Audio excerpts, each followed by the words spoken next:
Olá, olá pessoal, tudo bem com vocês? Bom, para quem não me conhece, meu nome é Mariana e hoje daremos sequência à nossa leitura da Bíblia inteira em um ano.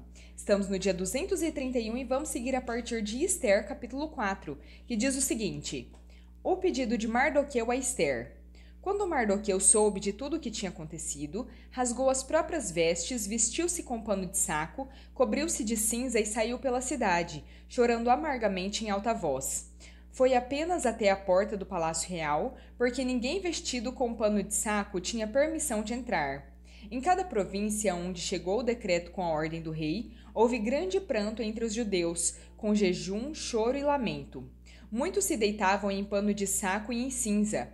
Quando as criadas de Esther e os oficiais responsáveis pelo harém lhe contaram o que se passava com Mardoqueu, ela ficou muito aflita e mandou-lhe roupas para que as vestisse e tirasse o pano de saco. Ele, porém, não as aceitou. Então Esther convocou Ataque, um dos oficiais do rei que havia sido nomeado para ajudá-la, e deu-lhe ordens para descobrir o que estava perturbando Mardoqueu e por que ele agia daquela forma. Ataque foi falar com Mardoqueu na praça da cidade, em frente da porta do Palácio Real. Mardoqueu contou-lhe tudo o que lhe tinha acontecido e quanta prata Amã tinha prometido depositar na tesouraria real para a destruição dos judeus. Deu-lhe também uma cópia do decreto que falava do extermínio e que tinha sido publicado em Suzã, para que ele o mostrasse a Esther e a informasse da situação, ordenando-lhe que fosse à presença do rei, implorar misericórdia e interceder em favor do seu povo. Ataque retornou e relatou a Esther o que Mardoqueu lhe tinha dito. Então ela o instruiu que dissesse o seguinte a Mardoqueu: Todos os oficiais do rei e o povo das províncias reais sabem que existe somente uma lei para qualquer homem ou mulher que se aproxime do rei no pátio interno sem ter sido chamado. Será morto, a não ser que o rei lhe estenda o cetro de ouro e poupe a sua vida. Aliás, eu não sou chamada à presença do rei há mais de 30 dias. Quando informaram Mardoqueu da resposta de Esther, ele mandou dizer-lhe: Não pense que, pelo fato de estar no palácio do rei, você será a única entre os judeus que escapará. Se você ficar calada nesta hora, socorro e livramento surgirão de outra parte para os judeus, mas você e a família do seu pai serão mortos. Quem sabe se não foi para um momento como este que você chegou à posição de rainha? Então Esther mandou esta resposta a Mardoqueu: Vá, reúna todos os judeus que estão em Suzã e jejuem em meu favor. Não comam nem bebam durante 3 dias e 3 noites. Eu e minhas criadas jejuaremos como vocês. Depois disso irei ao rei, ainda que seja contra a lei. Se eu tiver que morrer, morrerei. Mardoqueu retirou-se e fez tudo o que Esther lhe havia ordenado. Esther capítulo 5. O pedido de Esther ao rei. 3 dias depois, Esther vestiu seus trajes de rainha e ficou de pé no pátio interno do palácio, em frente do salão do rei. O rei estava no trono de frente para a entrada. Quando viu a rainha Esther ali no pátio, ele a favoreceu e estendeu-lhe o cetro de ouro que tinha na mão. Esther aproximou-se e tocou a ponta do cetro. O rei perguntou: O que foi, rainha Esther? O que você deseja? Mesmo que seja metade do reino, você será atendida. Esther respondeu: Se for do agrado do rei, venha com Amã a um banquete que preparei para o rei. O rei disse: Tragam Amã imediatamente, para que ele atenda ao pedido de Esther. Então, o rei e Amã foram ao banquete que Esther havia preparado. Enquanto bebiam vinho, o rei tornou a perguntar a Esther: Qual é o seu pedido? Você será atendida. O que deseja? Mesmo que seja metade do meu reino, isto será concedido a você. Esther respondeu: Este é o meu pedido e o meu desejo. Se posso contar com o favor do rei, e se lhe agrada atender ao meu pedido e conceder o meu desejo, que o rei e Amã venham amanhã ao banquete que lhes prepararei. Então responderei à pergunta do rei. A ira de Amã contra Mardoqueu. Naquele dia, Amã saiu alegre e contente. Ficou, porém, furioso quando viu que Mardoqueu, que estava à porta do palácio real, não se levantou nem temeu em sua presença. Amã, contudo, controlou-se e foi para casa. Reunindo seus amigos e Zeres, a sua mulher, Amã vangloriou-se da sua grande riqueza, dos seus muitos filhos e de como o rei o havia honrado e promovido acima dos outros nobres e oficiais. Amã acrescentou: além disso, sou o único que a rainha Esther convidou para acompanhar o rei ao banquete que ela lhe ofereceu. Ela me convidou para comparecer amanhã com o rei. Nada disso, porém, me dará satisfação enquanto eu vir aquele judeu Mardoqueu sentado junto à porta do palácio real. Então Zeres, a sua mulher e todos os seus amigos lhe sugeriram: mande fazer uma estaca de 50 côvados de altura, e logo pela manhã peça ao rei que Mardoqueu seja empalado nela. Assim você poderá acompanhar alegremente o rei ao jantar. A sugestão agradou a Amã, e ele mandou fazer a estaca. Esther capítulo 6. Amã é obrigada a honrar Mardoqueu.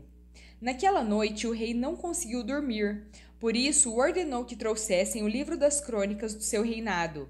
Assim foram lidas para ele. Foi encontrado o registro de que Mardoqueu tinha denunciado Bigtã e Teres, dois dos oficiais do rei que guardavam a entrada do palácio e que haviam conspirado para assassinar o rei Xerxes.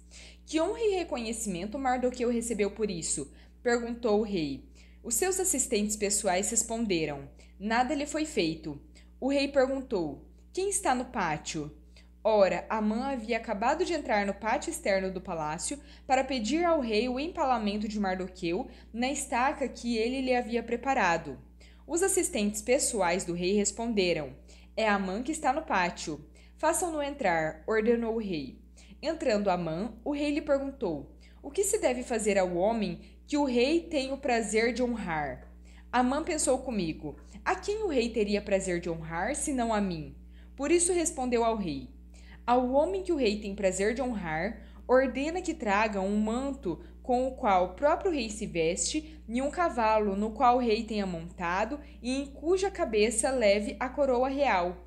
Em seguida, sejam o manto e o cavalo confiados a um dos príncipes mais nobres do rei, e que se encarregue de pôr o manto sobre o homem de que o rei deseja honrar e o conduza sobre o cavalo pelas ruas da cidade, proclamando diante dele: isto é o que se faz ao homem que o rei tem prazer de honrar. Então o rei ordenou a Amã: vá depressa apanhar o manto e o cavalo e faça ao judeu Mardoqueu o que você sugeriu. Ele está sentado junto à porta do palácio real. Não omita nada do que você recomendou. Então Amã apanhou o cavalo, vestiu Mardoqueu com o manto e o conduziu sobre o cavalo pelas ruas da cidade, proclamando diante dele: isto é o que se faz ao homem que o rei tem prazer de honrar.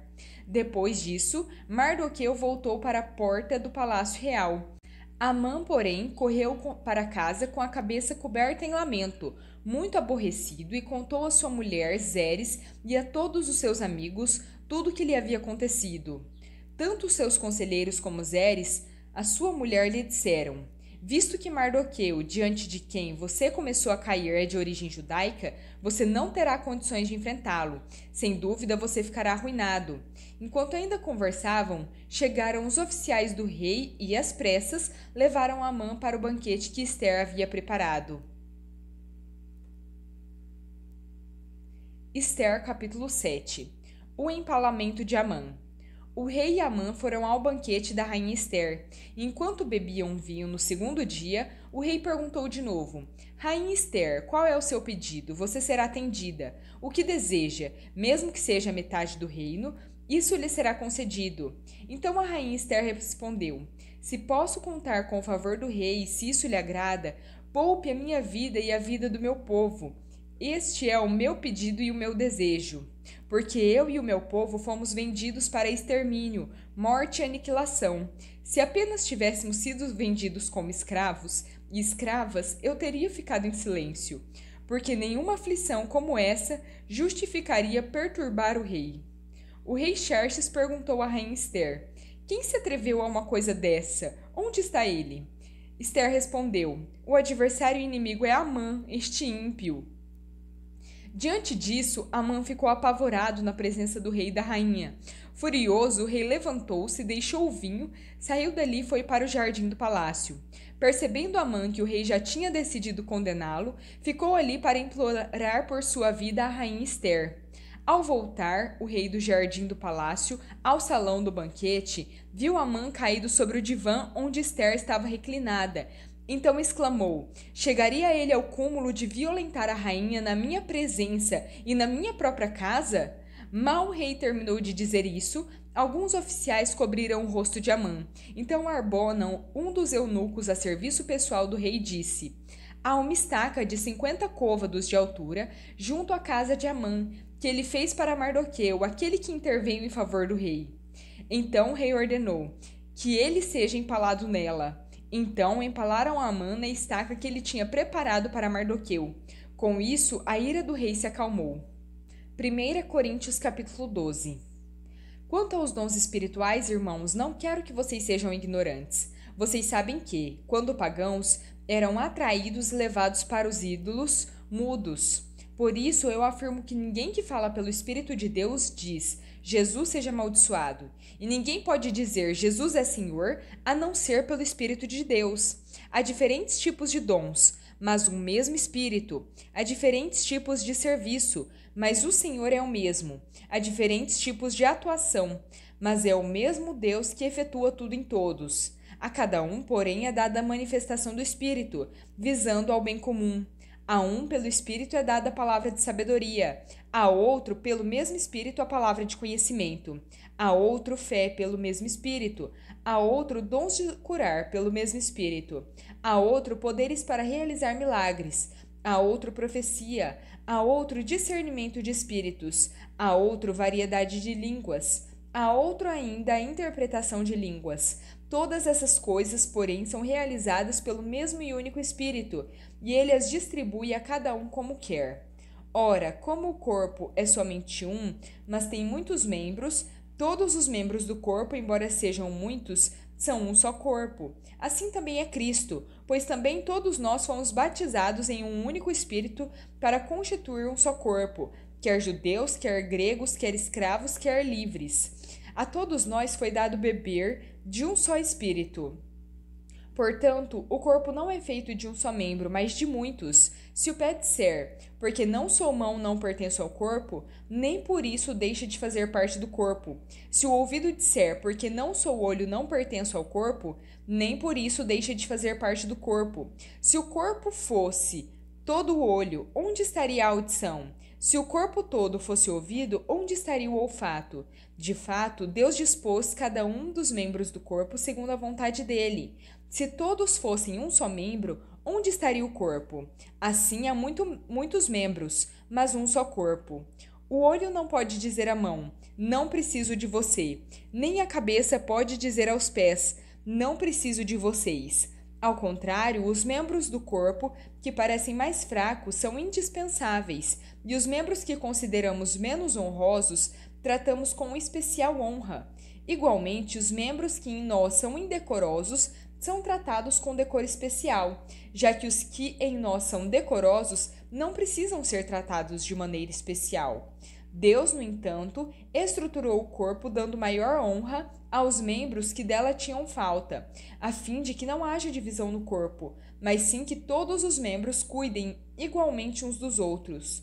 Se um membro sofre, todos os outros sofrem com ele. Se um membro é honrado, todos os outros se alegram com ele. Salmo 36. Há no meu íntimo um oráculo a respeito da maldade do ímpio. Não há temor a Deus diante dos seus olhos. Ele se acha tão importante que não percebe nem odeia o seu pecado. As palavras da sua boca são maldosas e traiçoeiras. Abandonou o bom senso e não quer fazer o bem. Até na sua cama planeja maldade. Nada há de bom no caminho a que se entregou, e ele nunca rejeita o mal. O teu amor leal, Senhor, chega até os céus, a tua fidelidade até as nuvens. A tua justiça é como as mais altas montanhas, e os teus juízos como as profundezas do mar. Tu, Senhor, preservas tanto os homens quanto os animais. Como é precioso o teu amor leal, ó Deus! Todo ser humano encontra refúgio à sombra das tuas asas. Eles se banqueteiam na fartura da tua casa. Tu lhes dás de beber do teu rio de delícias, pois em ti está a fonte da vida. Na tua luz vemos a luz. Estende o teu amor leal aos que te conhecem, a tua justiça aos retos de coração. Que os pés do arrogante não me pisoteiem, nem a mão do ímpio me faça recuar. Vejam bem como os malfeitores caíram, lançados ao chão são incapazes de levantar-se. Provérbios 21, versículos 21 ao 22. Quem segue a justiça e o amor encontra vida, justiça e honra. O sábio conquista a cidade dos valentes e derruba a fortaleza em que eles confiam. Bom, pessoal, terminamos por aqui a nossa leitura. Espero que tenham gostado. Se gostaram, deixem o seu like, se inscrevam no canal e compartilhem esse vídeo. Muito obrigada, fiquem com Deus e até a próxima!